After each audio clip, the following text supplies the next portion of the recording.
I don't like Westerns, and I'm not a big fan of the state of Texas, but for some reason, I love Western novels set in Texas.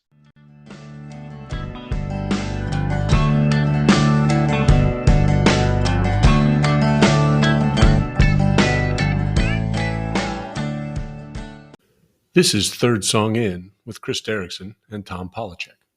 As far as Westerns are concerned, two of my all-time favorite writers are Larry McMurtry and Cormac McCarthy. They are American classics. They deserve, if there's a Mount Rushmore of American authors, I feel like they should at least have stuff in the gift shop. That's how I feel about it. But again, not a big fan of the Western film. There's a couple exceptions. Love the movie Tombstone, for example, but I don't like old time Westerns. Don't like all the films that came out in like the 50s and 60s that everybody likes. And who am I thinking? John Wayne. Hate John Wayne. Don't like his movies. Yeah, they were I just thought they were silly. Even back when I was a kid, I wasn't a big Cowboys and Indians guy. But for whatever reason, both McCarthy and McMurtry, in two different, very different ways, capture a feeling about the West, and especially Texas, that I really enjoy reading about. And it's strange. Cormac McCarthy is probably one of my top three authors of all time, and he's a bit dark, as anybody who's read anything he's done will attest to. But I love when he writes about Texas, and especially like the border of Texas and Mexico, and all of the things that go on there, whether they're contemporary set novels or older, like in the 50s, 60s, whatever. But I can't really explain it because, again, other than I don't want to visit the state and don't really care to watch movies about it. And it's the same way with baseball. We talked about that once a couple seasons ago.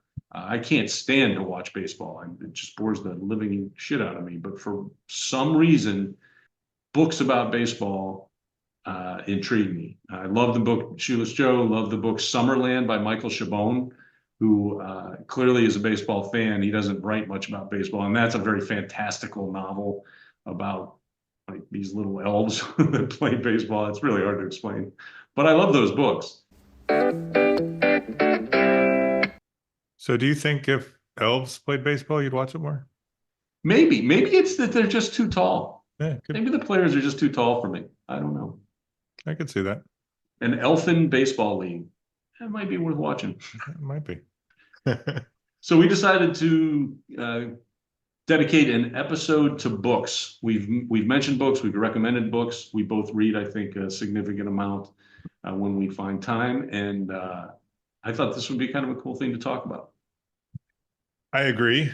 And unlike the Prestige TV episode, I should actually be able to contribute. Tom definitely reads more than I do lately. I've managed to get through many a book. I actually went back and looked at my Kindle list. We'll talk about that too, the difference between ebooks and real books. I haven't read, that's not true. I just read Dune in a real book form. Yeah. So I should get credit for like 6 books for reading Dune.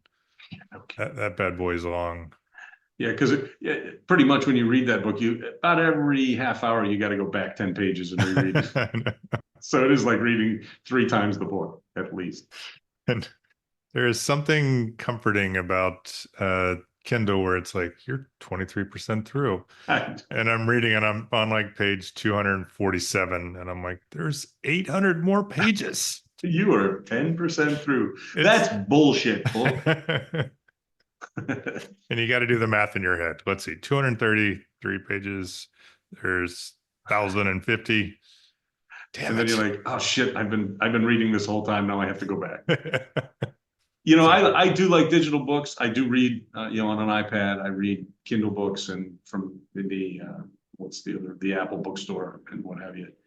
But I love the feel of a good paperback book, and I really, really enjoy going to bookstores, and I can almost never leave a bookstore without buying a book for some reason. But it's harder and harder to find bookstores. When I was prepping for this, I was thinking about living in U City near Washington University when we were living together with Joe Pay, and there was a great bookstore within a block of our place called Paul's Books, and I would go there once a week and just see what the staff picks were and what the new novels were and what the new paperbacks were. And sometimes I would just go to a section I don't normally read and just thumb through it and see if there was a cool book that, on science or biology or, some fiction genre that I usually read. And I don't get to do that nearly enough, mainly because there aren't very many independent bookstores left. They're hard to find.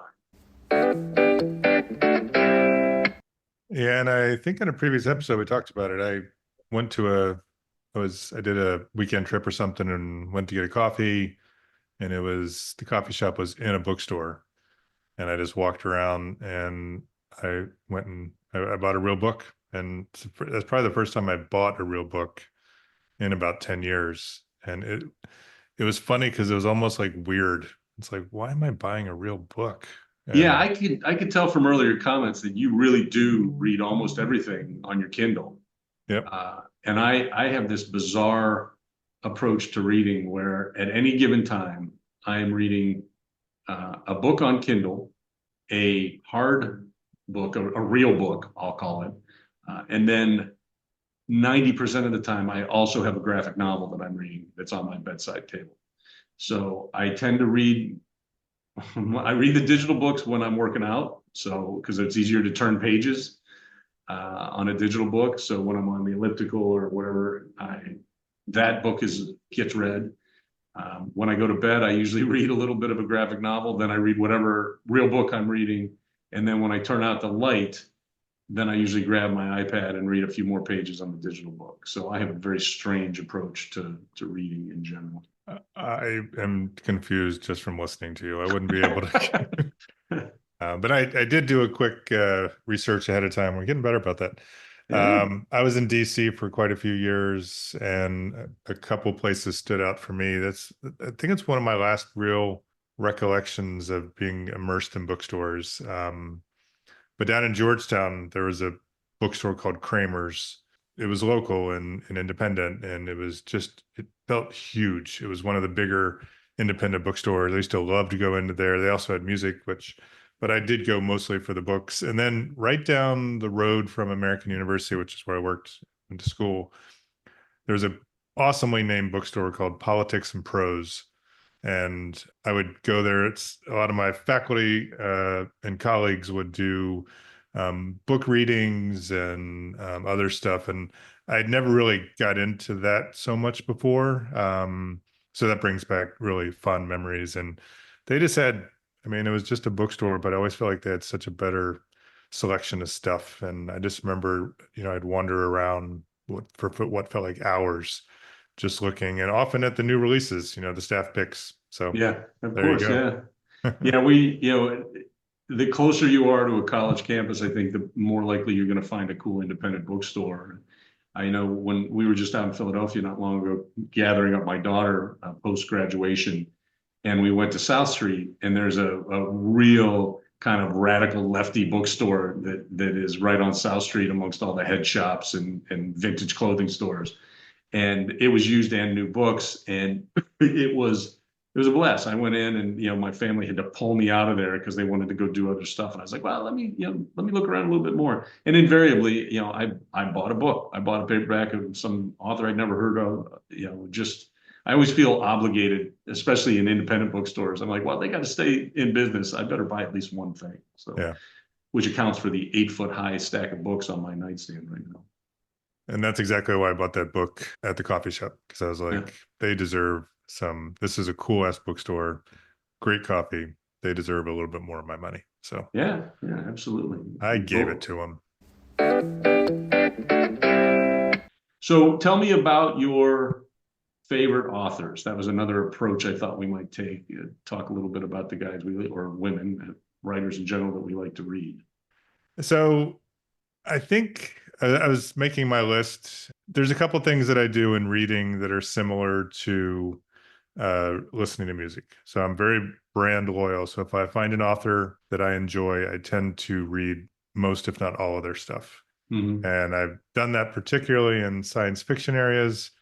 There's certainly better books that I've read than some of these authors have written, but these are the ones that I've immersed myself in. And then the second part of that is, especially with reading, because for so long I was researching and reading nonfiction, and everything was about, what I was doing in my PhD program, where now it's a little bit more of I'm reading something about project management.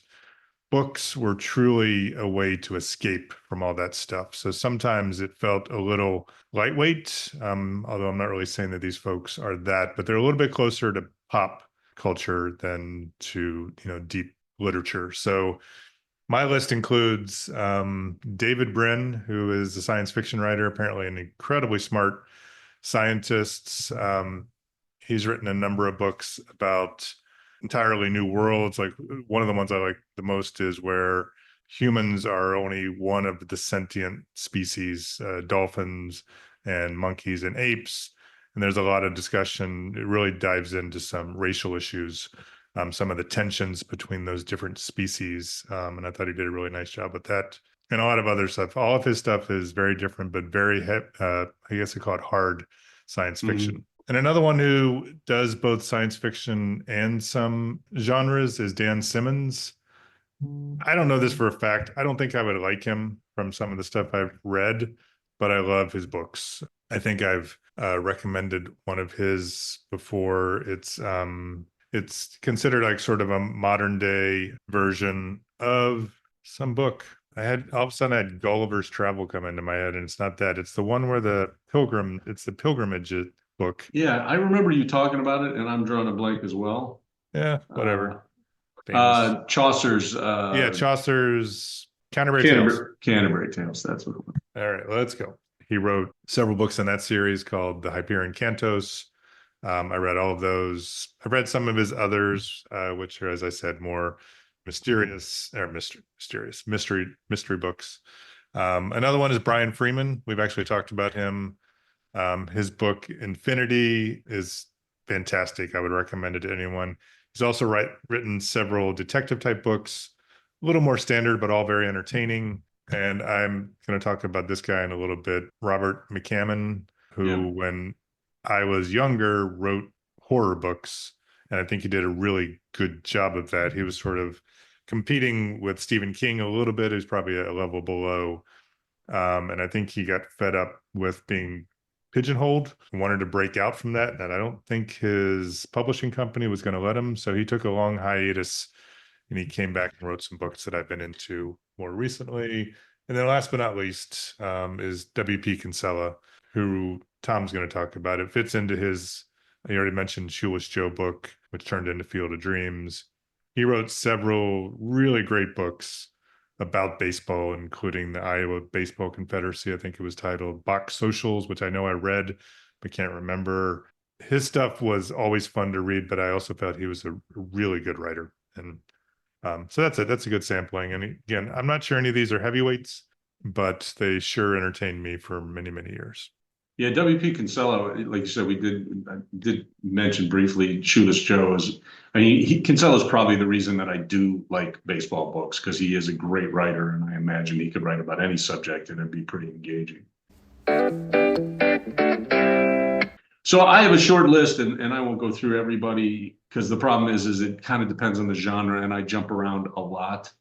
There are a number of science fiction writers I really like. There's only one that I'm going to mention, and he's not truly science fiction, although the trilogy of books that I first read from him were definitely sci-fi, but they're very rooted in reality, I think. And that's actually, I'll just talk about him now. There's a guy named Ben Winters, who I only read because somewhere, and it was probably in the alumni magazine, but he went to WashU, years after us, decades after us probably, but he became a writer of fiction, and he wrote a trilogy that's called the Last Policeman trilogy. And it's kind of a noir detective type book. He's trying to solve a mystery, but in the background, there is a comet that is going to strike the Earth, and it's a done deal. Like everybody on Earth knows this is going to happen. So it's also a weird description of what happens to society when they know their days are numbered. And most people just stop doing their jobs. But for some reason, he was a police detective, and he just decided to continue to do his work. And it's a really interesting trilogy. And He's written some books since then as well, a couple other novels. One of them is more of a horror novel, and that's not my thing. But I read it because, like you said, I was kind of being a completist about it, and very well written. He's just a great writer, writes great characters. But I think you would really like that Last Policeman series. It's definitely worth reading. There's a lot of other guys. Like another guy I love who dabbles in genre is Walter Mosley, who is very well known for all his detective books. He wrote Leonid McGill books. He wrote Easy Rawlins. So he's done dozens of series or dozens of novels in separate series that are kind of just genre stuff. But he's such a great writer that he pulls it off, and you feel like you're reading literary fiction when you read his stuff. And he's dabbled in science fiction, he's dabbled in horror, and just kind of crazy psychological thrillers. I'm just a huge fan of Walter Mosley in general. I think he's another treasure as far as American authors are concerned. And then there's a couple other though.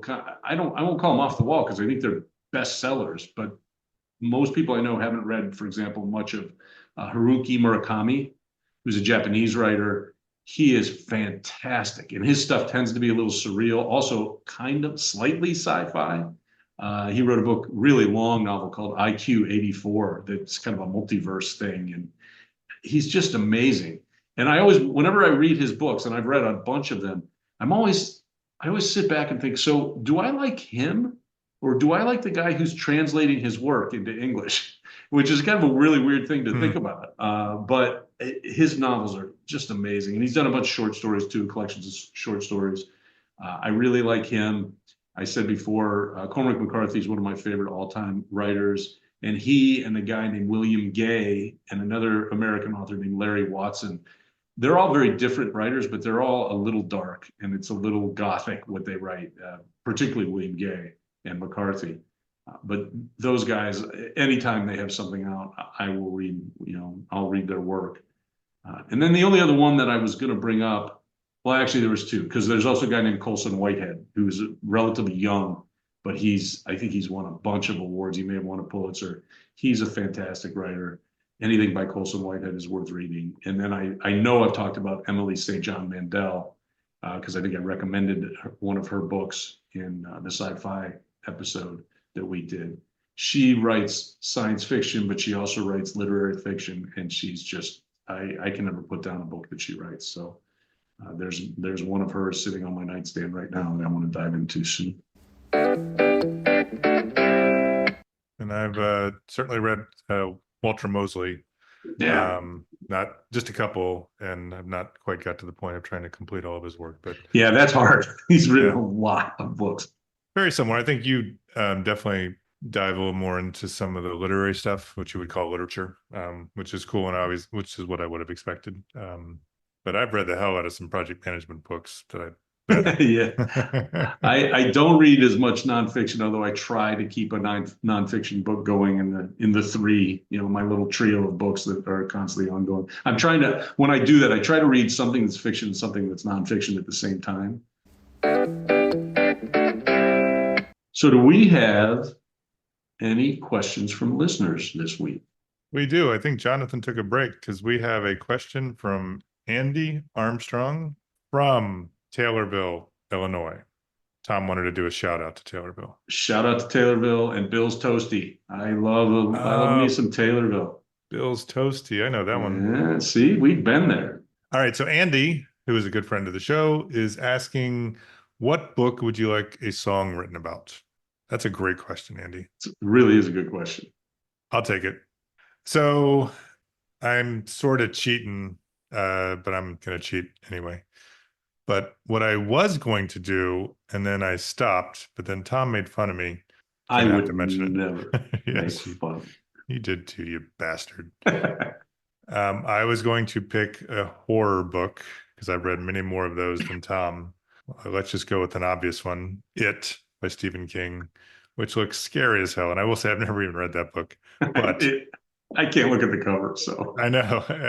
And I was going to suggest that it be sung by the band Beartooth, which is, I think, the only song I've put on my playlist that Tom has outright hated. And so I was going to scare him and repulse him by the screaming voice of the guy from Beartooth, who I actually love. But That's not what I'm going to do. So I actually chose this as a way for me to plug who I think is an incredibly talented guy. I know, Tom, you're not a fan of his singing, but Willie Vlotten, who's the lead singer of Richmond Fontaine, has written quite a few novels as well. Sometimes you'll hear reference to them in some of his songs, like The Janitor has this line about a guy falling in love. Well, he falls in love with a patient who's in the hospital after getting beat by her husband.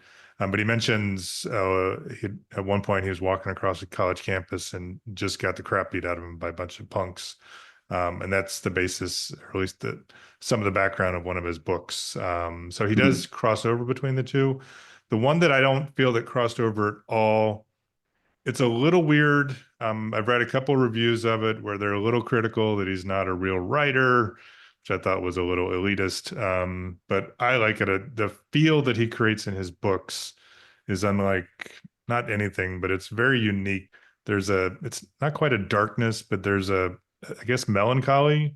A lot of their songs are that. Yeah, for sure. But you immerse yourself into that feeling, which I think is a talent to be able to get your readers to do that.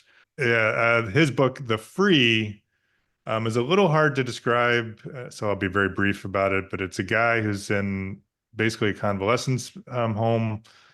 He had tried to commit suicide. He was a veteran, but it brings in all the different characters that touch this guy's lives and delves into what makes them happy, what their struggles are. And what's really unique about it is this guy is going in and out of a dream world, I think because of the drugs he's taking, the painkillers. And the dream world is very science fiction-y. And to this day, I still think about parts of that part of the story. I'm not quite sure how he'd turn it into a song, but he's a hell of a songwriter too. So I'm going to give him the benefit of the doubt. So it'd be Willie Vlotten turning one of his own books into a song sung by his band, Richmond Fontaine. Almost as confusing as Tom's reading habits. All right, I had two thoughts when I considered Andy's question, which he posed, frankly, quite a bit ago. We were waiting for a good episode to insert this question, frankly. The original thing I thought of was not really a book because it was a Sunday, or it was a comic strip in the paper, but they were all collected as books eventually, and that's the Calvin and Hobbes collection by Bill Watterson. When Chris and I are huge fans of Calvin and Hobbes, and used to, that was the first thing we looked for in the newspaper. Even before the sports section, we'd check out Calvin before we did anything else. And so there's not really a narrative with Calvin and Hobbes, but I would love to hear any story from a Calvin and Hobbes comic strip sung by the Spin Doctors. I think it would be awesome. I also thought about Ween. I thought that'd be a great band to try to interpret Calvin and Hobbes, but I think Spin Doctors would be just that kind of poppy, upbeat stuff. I think that would really be funny. But that was my initial thought. But the book, the serious literature, I guess I thought about that I thought would be cool to have a song sung about it is the novel Lonesome Dove, which was written by Larry McMurtry. There are two performers I think would do a great job both in writing the song and then performing it. One of them is Arlo McKinley, and the other is Chris Knight. I think both those guys. Chris Knight may be the best because he's also, as I understand it, from Texas, and Lonesome Dove is set in Texas, and it's about basically a long cattle drive and two old friends who are kind of on their last go round together. That seems right up Chris Knight's alley. He can write a lonely, sad song like Nobody's Business, with the melancholy like you were talking about. So I think Lonesome Dove, particularly if it was performed by Chris Knight, maybe Arlo McKinley, I think that would be a great song. That's a song I would listen to for sure. So thanks for the question, Andy. Yeah, thanks, Andy. That was a good one.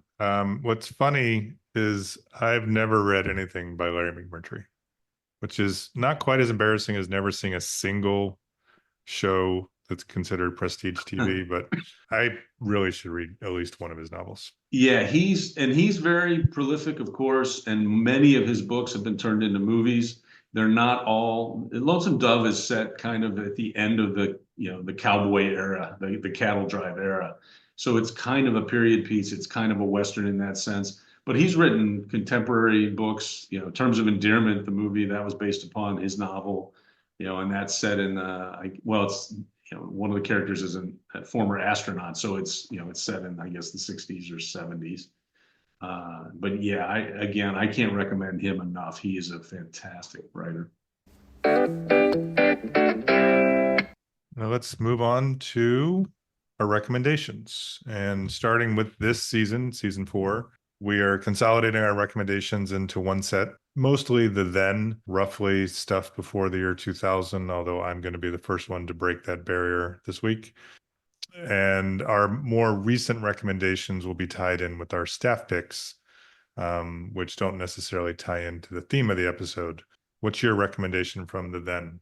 My recommendation is from 1989. It's the book A Prayer for Owen Meany by John Irving. I was fascinated by this book. I read it. I think I read it over one weekend. And if you've ever read any John Irving stuff, he's got a lot of pages in his novels, and I'm a big fan of his in general. There are really only one or two things he's done that I wasn't a big fan of. But A Prayer for Owen Meany to me was just this kind of revelation of a book. And I think I started reading it. I don't think I read it when it came out in '89. I think I probably read it right after, or maybe in between years in law school.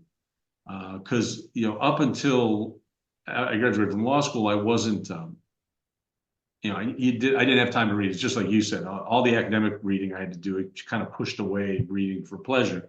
And sometime, and I'm going to guess it was before my third year of law school started, I just decided to read a novel for a change. And I read that one, and I loved it. And it's old enough now that I imagine there are people who have not read it, but our generation, I think a lot of people read that book. So I'm not sure it's a great recommendation of an unknown piece of literature, but if you have read it, you should read it again. I've read it twice, and it is worth going back and revisiting, especially if it's been a while.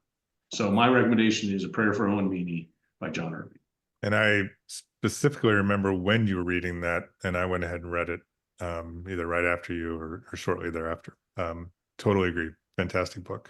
Good I think I just raved about it to everybody, and it was a combination of how good the book was and the fact that I just hadn't been reading fiction for so long that I was just so excited to get pulled into that world. And Irving's just got a great way of writing anyway. Yeah, to put that another way, you wouldn't shut the fuck up. So that also sounds right. I went ahead and got the book just to make you stop. Yeah, but it was good. Enough. Mission accomplished. Yeah. So continuing with the theme that Tom definitely is much more of a literature fan, a little deeper into the literary side of things than I am. I decided to go with one of my favorite authors. So I've read, I think, every single book, every short story. He's, I think, a really good writer. I wouldn't argue that he's a literary giant, but Robert McCammon, I talked a little bit about him in my previous list when I was answering who some of my favorite authors were. But what I do like, I was skeptical when it happened, but he was writing more horror books, and they weren't great stories with just enough horror in them to qualify. I mean, he wrote Swan Song, which was post-apocalyptic world. It was a huge book. That's the first one I think I read of his, and then I started going. His book Mine, M-I-N-E, I think at some point was going to be made into a movie. I'm not sure if they've ever done that. I think some of his books would translate very nicely into movies. And the ones that would translate into a series, which I think would be great, is the one that I'm going to recommend. It's 2002, so it definitely cuts over the line. But the first in a series of 10 books that involve the character Matthew Corbett is Speaks the Nightbird. And it's the first one, you're getting into some of those witch trial types of things. So you're set way back in basically colonial revolutionary times. Matthew Corbett is a problem solver. That's what he's called. I mean, it's very much got the feel of a Sherlock Holmes type of book. He works for an agency that hires other problem solvers, and they have sort of those complementary skill sets. There's a guy who's one of my favorites. Matthew's very much the brains of the outfit, and there's a guy named Hudson Greathouse, which is a great name, who's much more of a, I will beat the shit out of you if you don't tell me what I want to know.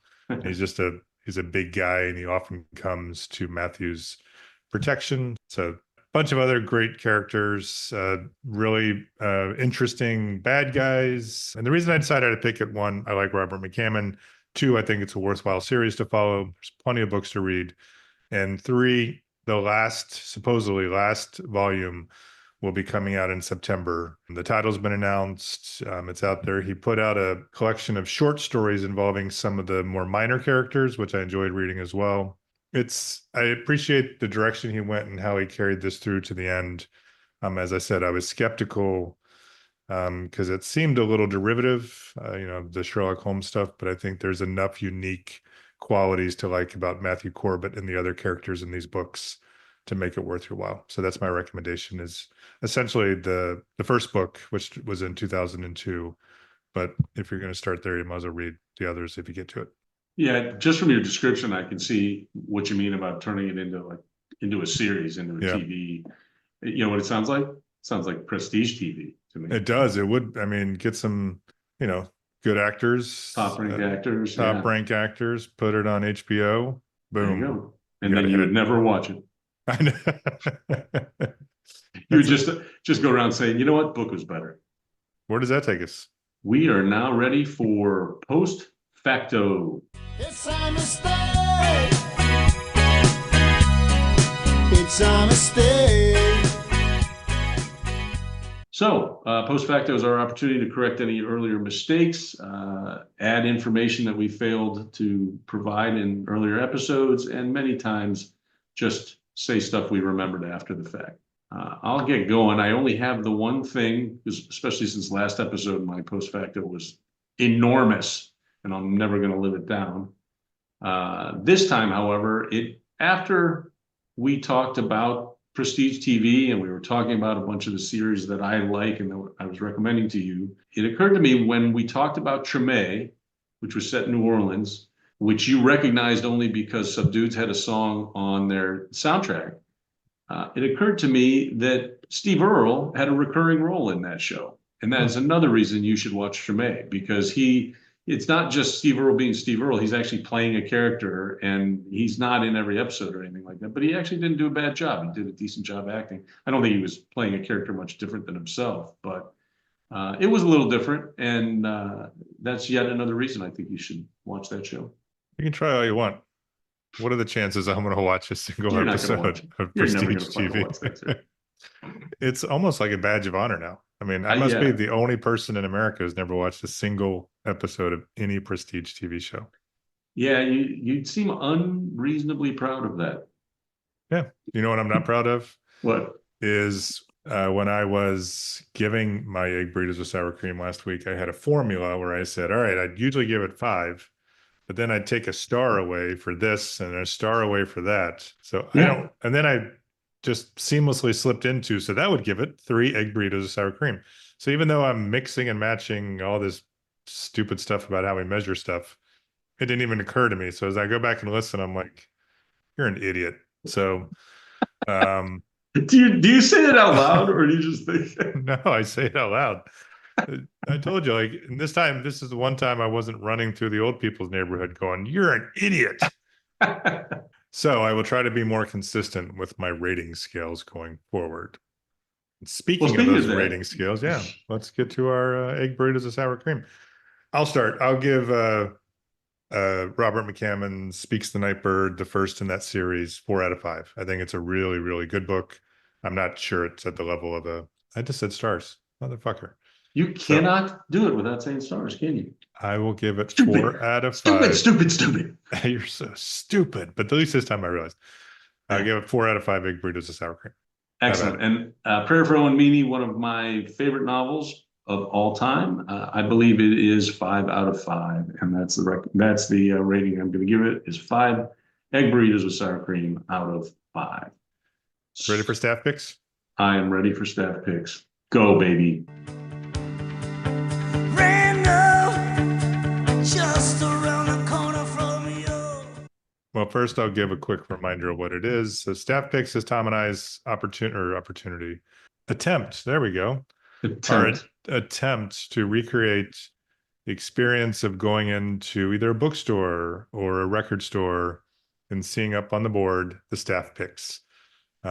We've talked about in the past, you'd find a certain person that you trusted. If you'd go back, you'd keep buying their stuff until they disappointed you. And then the next time you went in the store, you'd yell at them for making such a bad pick. In this case, we are just making our staff picks. They can be music, which is usually what I've done, but this time I switched things up. I went with a book for obvious reasons. What's your What pick? book? All right, well, I'll start. Fine. I went ahead. I haven't read it, but that doesn't matter because we were going to record 3 days from now, and I felt like I could have read it by then. Since we recorded it today, I can't. But no, I went ahead and recommended, did read a couple reviews.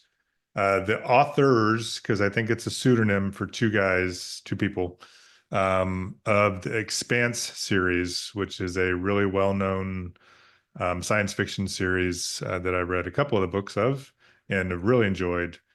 James S.A. Corey is coming out with a new book and a new series. I think it'll be a trilogy. The new book is called The Mercy of Gods. It's another, I think it falls into the genre of space opera. But it sounds really interesting. I already have it on my Kindle because why would I buy it in physical form? And I will read it. I will report back if I agree with the reviews. The overall impression that I'm getting is it's a little bit of a darker book. It's humans live on another planet. They are attacked and taken over by a superior species, at least in this galaxy. And the way that this species operates is that the species that they capture have to prove their worth or they will be destroyed. So it's basically humans on this planet with other species trying to prove they are worthy, so to continue and not fall into extinction. The gods in the title is this alien race. I suppose the irony is that they have zero mercy. They're not a cruel species. They are exceedingly practical. And if you can prove your worth, you will continue to live on. If not, they have no problem exterminating these species. And the expression that they operate by is what is. So that's how I end my review. So I'm going to check out that book. Should have it read by this weekend. I'd recommend others to give it a look. Some really entertaining stuff in that Expanse series, which is also made into a TV series, which I've not seen. I don't know if it's prestige, but it's probably close enough that I shouldn't watch it. Very funny. I oddly did not pick a book to recommend for staff picks this week, even though we are talking about books throughout. And the primary reason is because I am reading a couple things that came out recently, but I haven't finished them and I'm not sure whether I like them or not. So I didn't want to pick them. There's a book, a recent book by James McBride, who is a really good author. He's a great writer. And he published The Heaven and Earth Grocery Store. I think it was early last year. It was out in hardcover and it recently came out in paperback. And I'm reading it and I think I like it so far, but I also have been taking forever to read it, which tends to make me think maybe I don't like it as much as everybody else does, because otherwise I would just jump in and keep reading and reading. So as a result, I decided to pick an album that came out, I want to say now 2 weeks ago, which is by a favorite of both of ours, Joe Ely. Yep. And he came out with an album called Driven to Drive, and I really like it. It's not much of a departure for Joe Ely. If you know Joe Ely, he's got a certain style and his songs cover kind of certain subjects. He really hasn't, he's not stretching at all, but he's also probably in his late 60s at this point. And my guess is, well, my opinion is if you can keep writing new music, even if it kind of covers old ground, if every song rocks and every song is interesting to listen to and has great lyrics, then there's really no reason to fix what ain't broke. And that's what Driven to Drive is to me. It's similar to the earlier albums. And when I say earlier, I mean 20, 30 years ago albums, but he still sings with a ton of energy. I love the songs. I love the music. He's got a great band behind him. So that would be my staff pick for this week is Driven to Drive by Joe Ely. I just looked it up. Dude is Yeah. 77 years old. That's impressive. Yeah, the fact that he's got a brand new album out at 77 makes it even more of a recommendation because let's face it, I don't know how many more of them he's got in him. I know. And to still be writing original stuff and I also, I think he's still touring too. But it's a great album, great studio album, and I recommend it. He's one of those that I turn to. I really, really like his stuff, but it's almost like comfort food. Like it's not the first thing that I would choose, but when I listen to him, I love him. And I listened to one of the songs and it felt very familiar, but it didn't yet make me want to go and listen to the whole album. But I will. I mean, his stuff is always entertaining, and as you said, he's a great songwriter. Yeah, it's one of those albums where you listen to a song and if it's just played kind of, you're out and about and you hear it played, you might think it's from a completely different album that was 20 years old. But again, I love those albums, so I don't really have an issue. So I do just want to point out that I'm giving myself a bonus point because I chose a book on an episode where we're talking about books. Yep, it occurred to me, but I wanted to recommend something that I had read recently, and either of those books had come out quite a while ago, books I'd finished previously, or as I said, I'm in the middle of one. I'm not sure I want to put under my name as a staff pick. So whatever, I didn't read mine. What's the problem? all right, fair enough. I get it. Which leads to time for playlist picks. Yep. And Tom and I have put together playlists for all of our seasons of this podcast. They're on all the streaming services: Spotify, YouTube Music, Amazon Music, and Apple Music. You can find them hopefully just by searching for Third Song In. And then each season, we enumerate. So season 1, season 2, season 3, and season 4. The songs we picked today will go on that season 4 list, and some really good stuff on all 4 of those playlists. We would strongly recommend you give them a listen. My recommendation for the playlist is a song called Tobin. It's from an album titled The Last Pale Light in the West, which came out in 2008. It's by Ben Nichols, who is the lead singer and driving force behind the band Lucero, who I talk about incessantly. This is, I think, his only solo work, or at least his only solo studio album. And it's very interesting because it is, to me, because it's based upon the novel Blood Meridian. So I guess it's Ben Nichols' response to Andy's question. What novel would you like set to music? Blood Meridian was written by Cormac McCarthy. It came out quite some time ago. And it is the only Cormac McCarthy book I ever started that I didn't finish. And the reason I didn't finish was because it was so dark and so depressing and frankly kind of scary. It bordered on horror at sometimes to me. There's lots of violence in it, lots of blood. And I just never, I put it down and just couldn't bring myself to going back and finishing the book. And I still plan to. I still own a copy of it, and there's a bookmark in there like a third of the way through, and I just never finished it. But I will say, based upon what I did read, Ben Nichols captures that feeling. He captures everything. It captures the violence. It's kind of the stark, scary background of the book. It's all about, Indian fighters, and Tobin is actually a main character in the book called Ben Tobin. He's called ex-priest, and that's just what he was. He used to be a preacher of some sort. Now he's out west, and he's got an antagonist in the novel, and there's, they both. Although Tobin is supposed to be the religious character who's trying to bring some kind of peace to the area, in my recollection, is he's just as violent as the antagonist that he deals with. But the whole album is really good. It has 2 long instrumental songs, which is not something I typically like. But again, the instrumentals also just make you feel this kind of haunting, dark, scary world that the novel was set in. And Tobin is not an instrumental, and Ben Nichols has an awesome voice, and he just captures, like I said, the feel, this kind of lonely, scary, violent feel to everything. So that'll be on our playlist. In fact, probably is already on there as you listen. Tobin from Last Pale Light in the West, solo effort by Ben Nichols that came out in 2008. I am going to go with the band that I've discussed before. They've written 2 albums written and recorded 2 albums that are based on the writings of S.E. Hinton. So the first one of those was from 2011, and that one is based on The Outsiders. It's called We Can Take Care of Ourselves. The second album just came out a little while ago, and I think I talked about that one a little bit more. I definitely talked about the book that it was based on, Rumblefish, and that one's a great album. Overall albums, I like the one dedicated to The Outsiders a little bit better. I'm pretty sure that I'm the vast majority of listens for Roadside Graves on most of these streaming services. They're woefully underappreciated. They're really good songwriters. They have 2 guys with very complimentary voices. When they sing together, it's almost magic. I love when the 2 of them sing together.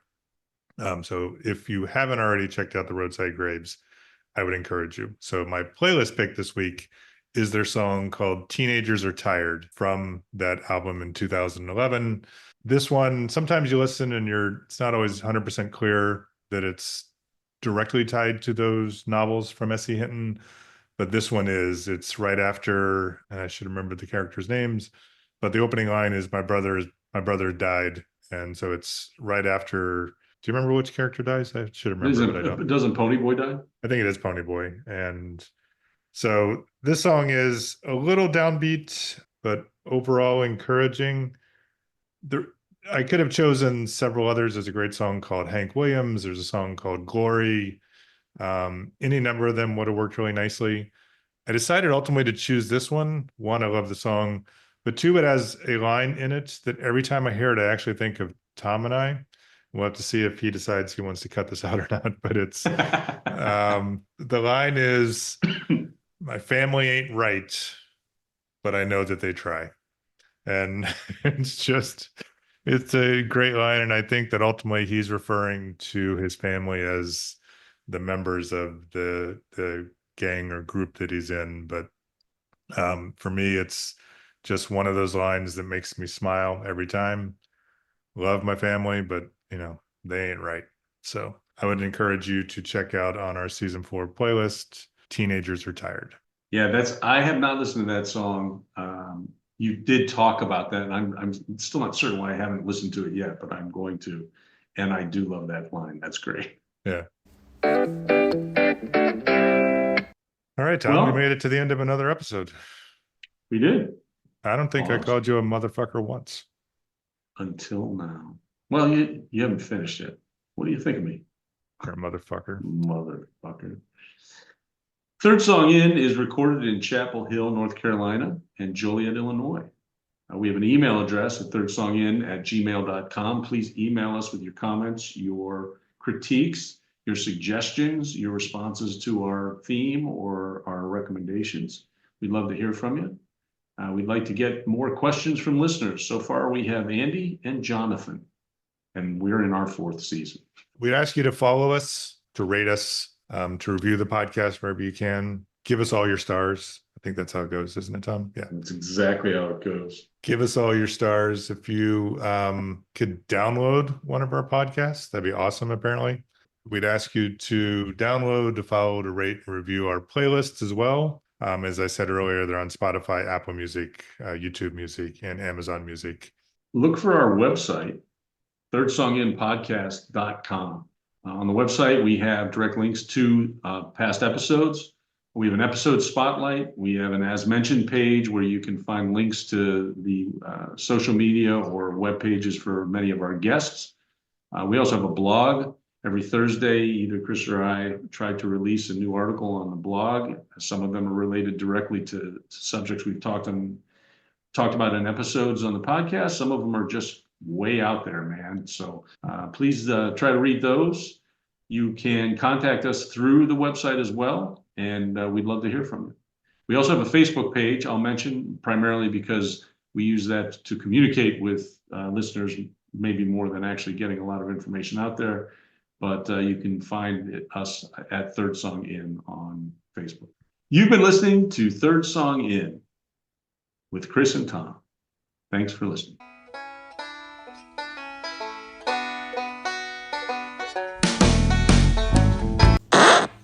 Open this shit up, dude.